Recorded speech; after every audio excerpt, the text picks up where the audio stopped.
दोस्तों, उत्तर प्रदेश सरकार द्वारा अभी हाल ही में एक महत्वपूर्ण योजना चलाई गई है जिसका नाम है मुख्यमंत्री युवा उद्यमी प्रोत्साहन योजना। इस योजना के अंतर्गत अगर कोई युवा अपना नया काम करना चाहता है तो उसको 5 लाख रुपए तक का लोन प्रदान किया जाता है। इस लोन की खास विशेषता यह है कि इसमें कोई ब्याज नहीं देना पड़ेगा, 4 साल के अंदर लोन जमा करना होगा और दोस्तों इसमें 10% की सब्सिडी प्रदान की जाएगी। मानकर चलिए कोई 5 लाख का लोन लेता है तो उसे 50,000 की छूट मिलेगी और 4.5 लाख रुपया जमा कराना पड़ेगा। वैसे तो यह योजना जिला उद्योग केंद्र विभाग की है, लेकिन बैंक इसमें लोन प्रदान करेगा और इस लोन की सबसे महत्वपूर्ण विशेषता यह है कि इसमें बैंक कोई भी गारंटी नहीं रखवाएगा, यानी कोई उसका निजी संपत्ति जैसे जमीन होता है, घर होता है, ऐसी कोई संपत्ति अपने यहाँ बैंक गारंटी के रूप में नहीं रखवाएगा। अगर किसी को कुछ भी संपत्ति नहीं है उसको भी यह लोन प्रदान किया जाएगा। दोस्तों, अगर बात करें यह लोन किन कामों के ऊपर मिलेगा, अगर कोई युवा अपना नया काम करना चाहता है तो वह कौन से काम होते हैं जिनके ऊपर यह लोन दिया जाएगा। इसमें 2 काम होते हैं, एक तो विनिर्माण क्षेत्र का काम और एक सर्विस सेक्टर के बहुत सारे काम होते हैं। विनिर्माण क्षेत्र का मतलब मैं आपको एक आम भाषा में समझाना चाहूँगा कि हमने कोई कच्चा माल लिया और उसको परिवर्तित कर दिया, यानी उसका रूप बदल दिया। ऐसे बहुत सारे काम हो सकते हैं। उदाहरण के लिए जैसे मानकर चलिए हलवाई का काम है, हलवाई ने दूध लिया और दूध को उसने मिठाई में बदल दिया और उसको बेच दिया, यह भी निर्माण क्षेत्र का काम होता है। एक दूसरा दर्जी यानी टेलर ने कपड़ा खरीदा, उसको ड्रेस बनाया और उसको बेच दिया, यह भी विनिर्माण क्षेत्र का काम है। हमने फल खरीदे, उसका जूस बनाया और उसको जूस को बेच दिया, यह भी विनिर्माण क्षेत्र का काम है। हमने लकड़ी खरीदी, लकड़ी का हमने कुर्सी बनाया और उसको बेच दिया। हमने कोई लोहा खरीदा और उसका अलमारी बनाया लोहे का और उसको बेच दिया, यानी इस तरह के काम विनिर्माण क्षेत्र के कार्य माने जाते हैं। हमने छोटा मोटा कोई फैक्ट्री बनाया, साबुन बनाया, बेच दिया, और बहुत ऐसी चीज़ें उसमें आ सकती है। हमने सरसों खरीदी और उसका सरसों का तेल बनाया और उसको बेच दिया, ऐसे काम विनिर्माण क्षेत्र के काम होते हैं। ऐसे बहुत सारे काम हो सकते हैं। और दूसरे काम सर्विस सेक्टर का मतलब कोई सेवा, जिसको हम सेवा देना बोलते हैं। सर्विस जैसे बहुत सारे इलेक्ट्रीशियन, मिस्त्री, जैसे साइकिल का मिस्त्री, बाइक का मिस्त्री, कार रिपेयरिंग का मिस्त्री, हार्डवेयर, ये इस तरह के काम सर्विस सेक्टर के काम होते हैं। तो इस तरह के काम इसमें किए जाएंगे और इन चीज़ों के ऊपर इसमें लोन प्रदान किया जाएगा। लेकिन दोस्तों, यह लोन प्राप्त करने के लिए कुछ शर्तें हैं। जैसे व्यक्ति उत्तर प्रदेश का मूल निवासी हो, उसकी उम्र 21 से 40 साल के बीच हो और वह कम से कम 8वीं पास हो।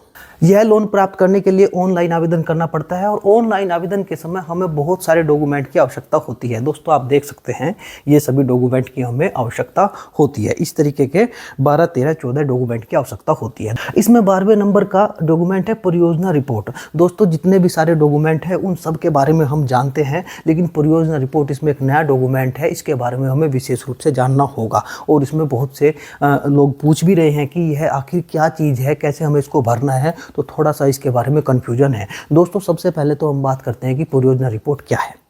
जो भी आप अपना नया काम करना चाहते हैं, इसमें उस काम की हमें पूरी प्लानिंग बतानी होगी बैंक को कि हम उसमें ये काम करेंगे और उसमें हमारी ये मशीन होगी और कुछ हम उसमें मजदूरी किसी को देना चाहते हैं, कोई मजदूर रखना चाहते हैं अपने काम के अंतर्गत, उसकी मजदूरी क्या होगी, तरह तरह के जो हमारे खर्चे हैं उस काम में वो हमें बैंक को बताना होगा और यह एक प्रारूप पर भर के हमें इसमें अपलोड भी करना होगा।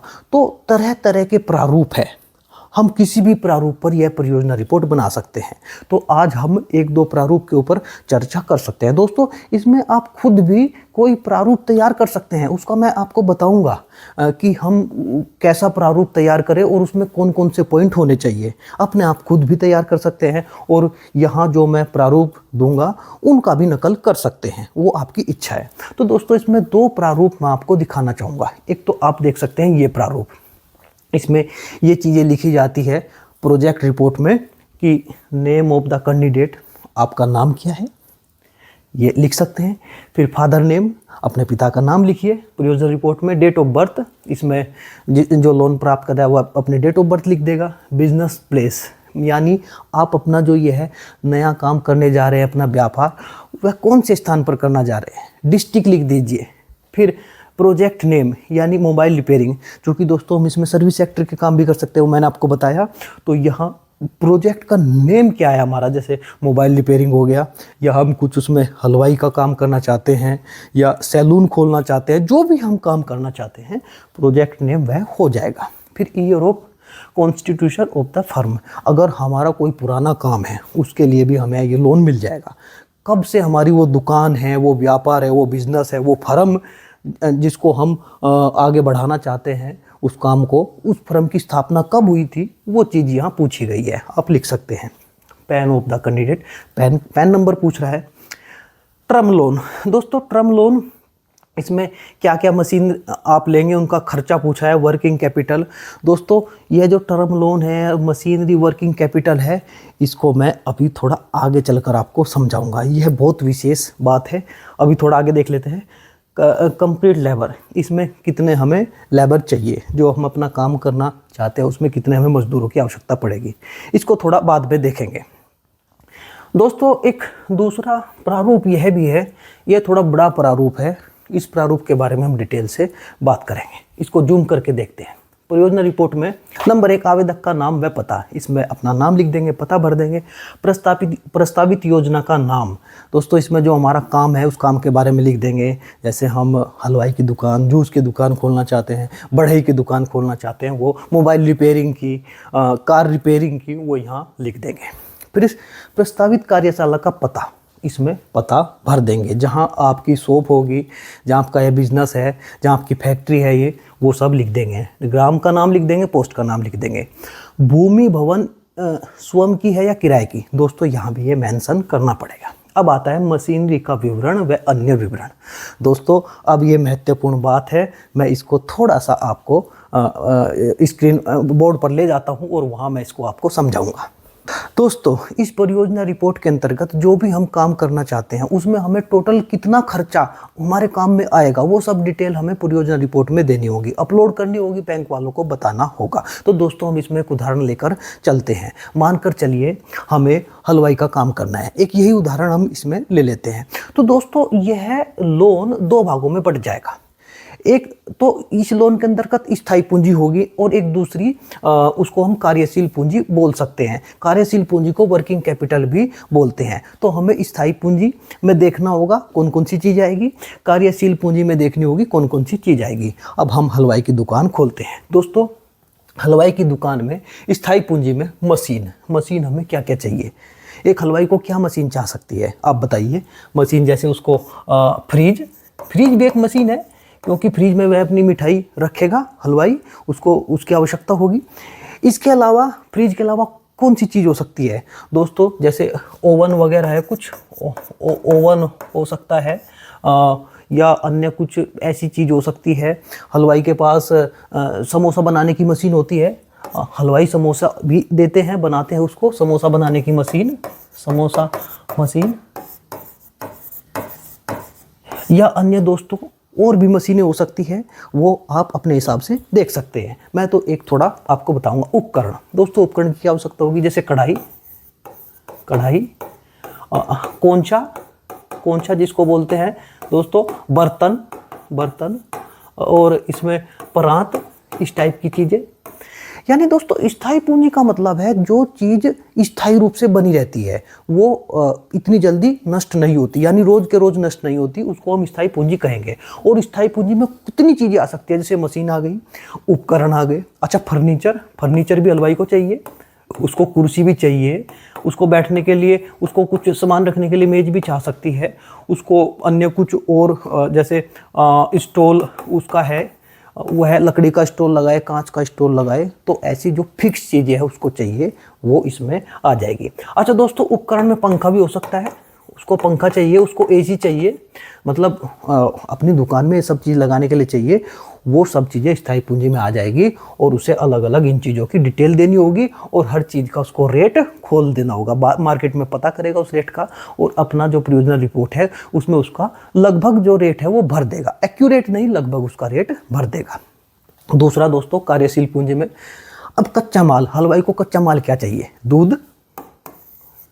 दूध से ही तो मिठाई बनाएगा, दूध का खोया बनाएगा, मिठाई बनाएगा। अच्छा उसको तेल भी चाहिए, अब जो पूड़ी है, पूड़ी तो तेल में ही हलवाई बनाएगा, उसको तेल भी कच्चा माल तेल होगा, दूध होगा, रोज रोज खर्च होने वाला, इसको हम कार्यशील पूंजी, रोज रोज जो खर्च हो रही है, वर्किंग कैपिटल बोलते हैं दोस्तों। इसके अलावा आटा भी हलवाई को चाहिए, क्योंकि आटा रोज रोज खर्च होने वाला है। अच्छा, उसको मसाले भी रोज रोज खर्च होंगे, क्योंकि वह कुछ बनाएगा तो मसाले भी उसको लगेंगे। तो इस तरीके से कच्चा माल हलवाई के लिए हो गया।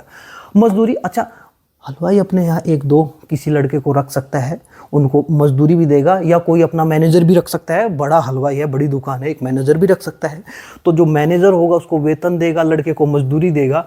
तो यहाँ जो वर्कर होंगे, उसके वर्कर हो गए या मैनेजर हो गए, वो रखेगा, उनको मजदूरी भी देगा। तो वह उनका 1 साल का मजदूरी बता सकता है कि 1 साल में या 2 साल में इतना मजदूरी आएगा। चाहे तो 6 महीने का मजदूरी मांग ले लोन के माध्यम से बैंक वालों को कहेगा कि भाई मुझे इनका 1 महीने का, 6 महीने का या साल भर का इतना मुझे इनको मजदूरी देना है, वो मुझे लोन आप दीजिए। वो इसमें डिटेल जो फार्म भरता है वह इसमें दे देगा। भवन किराया, हम यहाँ भवन का किराया भी मांग सकते हैं। भवन का किराया भी कार्यशील पूंजी के अंतर्गत आ जाएगा। मानकर चलिए हलवाई की खुद की दुकान नहीं है, वह किराए की दुकान है और प्रति महीना 10,000 रुपया वह देता है। तो 5 महीने का, 6 महीने का, साल भर का जितना उसका मन है, यानी वो देखेगा 5 लाख से ऊपर नहीं जाना चाहिए। अब 5 लाख में दोस्तों वो स्थायी पूंजी में मांगेगा कुछ कार्यशील में, तो उसका वह विवेक है, वह कितना किराया भवन बैंक वालों से मांगता है, तो वह उसमें भर देगा किराए भवन में मुझे कितना पैसा चाहिए। वह अलग अलग में अपना देख लेगा हलवाई लोन लेते समय उसको कितना पैसा बैंक से मांगना है। बिजली का बिल भी मांग सकता है। बिजली का बिल का भी लिख देगा, 3, 4, 5, 6 महीनों का इतना बिजली का बिल आता है, मुझे इसका भी लोन चाहिए। यात्रा है, स्टेशनरी में दोस्तों कागज भी चाहिए, पेन भी चाहिए, रजिस्टर चाहिए, आलपिन वगैरह, स्टेपलर वगैरह, ये सब चीज़ें दोस्तों इसमें स्टेशनरी में आ जाएगी। यानी आप मोटा आप समझ गए होंगे, जहाँ भी आपसे स्थायी पूंजी उसमें लिखा आएगा, जो परियोजना रिपोर्ट है वो सब डिटेल इस तरीके से देनी होगी, और कार्यशील पूंजी में इन सब चीज़ों के बारे में विवरण आपको देना होगा, सभी का रेट उसमें भरना होगा। अब दोस्तों ये तो हलवाई की दुकान हो गई। अब इसके अलावा और भी बहुत सारी चीज़ें होती है, जैसे दर्जी है। दर्जी के लिए दोस्तों मशीनें क्या होगी, सिलाई मशीन हो गई दर्जी के लिए, और उपकरण, मेज वगैरह और अन्य फर्नीचर में उसको फर्नीचर भी चाहिए दर्जी को। अच्छा, कच्चा माल हलवाई के लिए, उसके लिए दर्जी के लिए क्या हो जाएगा, कपड़ा हो जाएगा, और भवन किराया, यात्रा।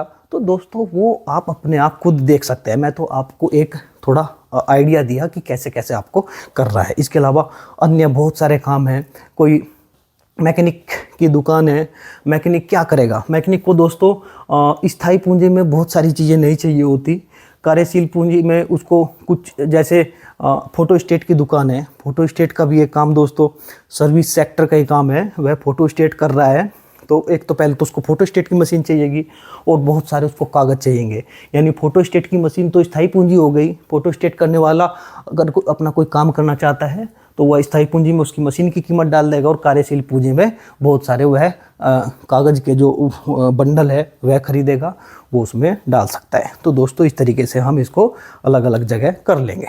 अब दोस्तों हम आ जाते हैं मशीनरी का विवरण। तो मानकर चलिए वह हलवाई था, उस हलवाई को अपना यहाँ मशीनों के नाम लिखने होंगे। मशीनरी का विवरण, अन्य विवरण, इसमें अन्य विवरण में वह फर्नीचर वगैरह भी अपना यहाँ लिख सकता है। यहाँ लिख देगा कि भाई जैसे उसको फ्रिज चाहिए, एक फ्रिज लिख देगा, यहाँ एक कढ़ाई लिख देगा, उपकरण में यहाँ अन्य चीज़ें लिख देगा। तो जितनी भी चीज़ें हैं वह सारी भर देगा वह। यानी मशीनरी का विवरण, अन्य विवरण में जो उसकी स्थायी पूंजी है वह सभी के यहाँ नाम लिख देगा टोटल, और उनका रेट खोल देगा रुपए में। यहाँ रेट खोल देगा वह व्यक्ति जो परियोजना रिपोर्ट भर रहा है। तो मशीन विवरण में सारी की सारी जितना भी स्थायी पूंजी उसकी है वो सब यहाँ डिटेल दे देगा। फिर आगे दोस्तों कच्चा माल, देखिए प्रति माह कच्चा माल उसे कितना चाहिए, प्रति माह का यहाँ डिटेल दे देगा। जैसे उसको कच्चा माल में हलवाई को दूध है, तेल है, वो सब यहाँ लिख देगा। 4 किलो वो 40 किलो दूध, 10 लीटर तेल, जैसे भी उसकी मर्जी है, जो उसका हिसाब है वो उसको यहाँ भर देगा, जितना भी कच्चा माल है। फिर वह अपने यहाँ कोई मैनेजर रखना चाहता है, कोई कुशल कारीगर वगैरह रखना चाहता है, 1 या 2, उनकी प्रति महीने की वह यहाँ भर देगा उनकी मजदूरी कितनी है, इस तरीके से भर देना होगा दोस्तों। फिर आगे भवन किराया, यानी वह किराए के भवन में अगर रहता है तो किराए का भवन भी यहाँ भर दिया जाएगा, प्रति माह का। स्टेशनरी, विद्युत, यातायात, इनके खर्चे वह भर देगा इसमें। उत्पादन लागत का मतलब दोस्तों कच्चा माल। उत्पादन लागत में 2 चीज़ इसने कही है, कच्चा माल यानी जो कच्चे माल का हमने जिक्र किया वह भर देगा, और वेतन है मजदूरी और विविध खर्चे। उत्पादन लागत यानी दोस्तों जो कोई हम काम करते हैं उसमें कितना खर्चा आता है, एक तो कच्चा माल खर्च होगा और दूसरी वेतन मजदूरी, वो सब इसमें यहाँ भर दी जाएगी और यहाँ टोटल भर दिया जाएगा। माह में उत्पादित माल से बिक्री से प्राप्त धन, इसको दोस्तों अनुमानित रूप से आप भर सकते हैं। और फिर आगे योजना की लागत, टोटल लागत दोस्तों योजना की क्या है। योजना की लागत पूंजीगत जो आपकी है, पूंजीगत का मतलब यानी जो स्थायी पूंजी है आपने जो पहले निकाली है वो मशीनों की, उसकी टोटल यहाँ कीमत भर देंगे। और कार्यशील पूंजी यानी वर्किंग कैपिटल की, जिसमें कच्चा माल वगैरह आ जाता है, उसकी यहाँ टोटल कीमत भर देंगे। वो मैं आपको डिटेल से कार्यशील पूंजी का बता चुका हूँ, और पूंजीगत यानी जिसमें मशीनरी वगैरह है वो सब मैंने बता दिया। वित्तीय सहायता, बैंक ऋण, स्वयं का अंश। दोस्तों इसमें बैंक ऋण आपका टोटल वही होगा जो पूंजीगत और कार्यशील पूंजी को जोड़कर हो रहा है, वो यहाँ टोटल भर देंगे। इसमें 5 लाख चाहते हैं आप, टोटल 4 लाख। दोस्तों इस पर अधिकतम 5 लाख रुपया मिल जाता है, आपकी मर्जी, आप 4 लाख ले सकते हैं, 2, 1 कितना भी ले सकते हैं। तो दोनों टोटल पूंजी को तो कार्यशील पूंजी जितना हो जाएगा वह टोटल बैंक ऋण यहाँ भर देंगे। फिर स्वयं का अंश। दोस्तों स्वयं का अंश का होता है मतलब इसमें जो टोटल जो आप लोन ले रहे हैं, जो जनरल कैटेगरी होते हैं उनको 15%, ओबीसी को 12%, इस तरीके से टोटल अपना जिस अकाउंट में हम लोन प्राप्त करना चाहते हैं उस अकाउंट में इतना पैसा रखना अनिवार्य होता है, वो यहाँ भर देंगे दोस्तों। फिर योग रुपये, ये यहाँ आप टोटल कर देंगे, स्वयं का अंश, योग, और फिर यहाँ हस्ताक्षर और आवेदक का नाम। तो इस तरीके से परियोजना रिपोर्ट तैयार दोस्तों हो जाएगी और इसको आप अपलोड कर देंगे। अब इसको देखते हैं दोस्तों। इसमें मैंने टर्म लोन आपको कहा था, यहाँ प्लांट एंड मशीनरी यानी जो हमारी स्थायी पूंजी है वो यहाँ भर दी जाएगी। जैसे स्थायी पूंजी, ये जिसकी भी परियोजना रिपोर्ट है उसने इसमें दोस्तों 50,000 रुपया भरा है, और वर्किंग कैपिटल के इसने 4.5 लाख रुपये मांगे हैं। तो इस तरीके से यहाँ मशीन का और वर्किंग कैपिटल का भर देंगे, और टोटल कैपिटल का नीचे, और कंप्लीट लेबर हमें कितना चाहिए वो भर देंगे। दोस्तों हमें परियोजना रिपोर्ट इस तरीके से बनाकर अपलोड कर देनी होगी। ये दोनों परियोजना रिपोर्ट दोस्तों मैं नीचे डिस्क्रिप्शन बॉक्स में दूंगा, वहाँ जाकर आप इनको निकाल सकते हैं, या इसको टाइप कर सकते हैं, या इसमें कोई अन्य संशोधन आपके दिमाग में वो कर सकते हैं। लेकिन जितनी भी चीज़ें हैं वो आपको इसमें रखनी ही होगी।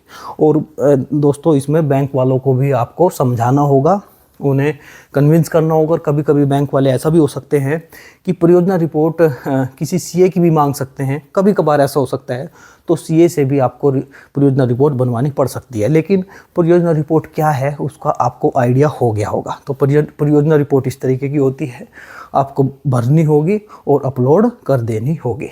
इसके अलावा दोस्तों जो हम आवेदन करेंगे उसमें परियोजना रिपोर्ट तो भरनी ही होगी। आवेदन करते समय हमें कुछ डिटेल जगह जगह भरनी होगी, तो हम उसको समझ लेते हैं। जैसे एक जगह पूछेगा जब आपसे फॉर्म भरवाएगा, plant and machinery equipment term loan. दोस्तों जो स्थायी पूंजी है जो मैंने आपको बताई थी वो यहाँ टोटल हम भर देंगे। जो भी स्थायी पूंजी में हमारा लोन है, जो हमें स्थायी पूंजी के को खरीदने के लिए लोन चाहिए, वो पैसा यहाँ भर देंगे। और 1 साइकिल वर्किंग कैपिटल, जो हमारी वर्किंग कैपिटल है उसको यहाँ भर देंगे। टोटल रुपया जितना हमें लोन चाहिए वो नीचे भर देंगे।